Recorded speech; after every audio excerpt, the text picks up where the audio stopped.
चंदा लौकी नया जी के बाद दिनवा हो गहिले नाराज। चंदा लौकी नया जी के बाद बुरा नहीं मनलस जब दूर भगली। बुरा नहीं मनलस जब दूर भगली। अब तुहरा बिना हम कैसे जियब बता दे पगली समझा दे पगली।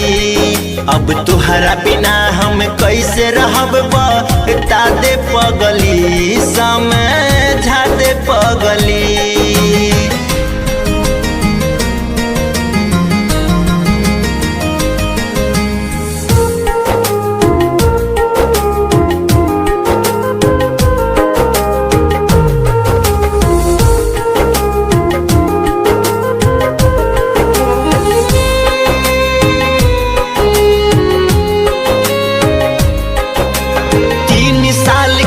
प्यार के पगली कैसे भूल जइबे।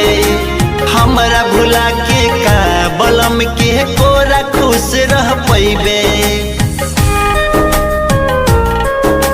हाँ 3 साल के प्यार के पगली कैसे भूल जइबे।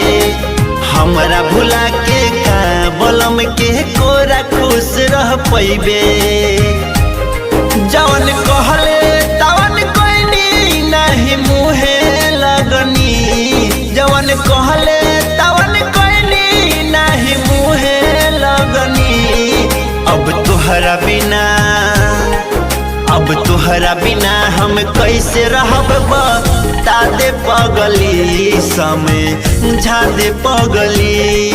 अब तुहरा बिना हम कैसे जियब बता दे पगली समझा दे पगली।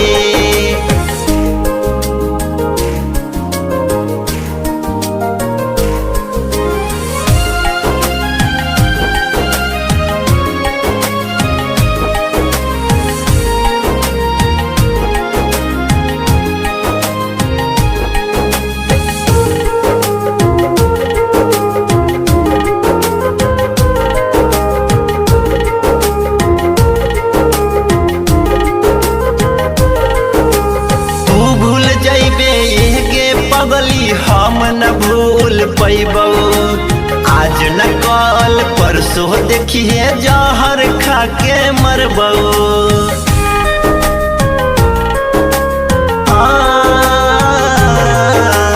तू भूल जाइबे गे पगली हम न भूल पैबो। आज न कल परसों देखिए जहर खा के मरबो।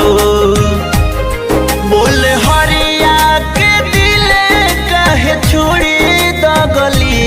बोल कन्हैया के दिले कहे छोड़ी दगली। हम तुहरा बिना अब कैसे रहब बता दे पगली समझा दे पगली।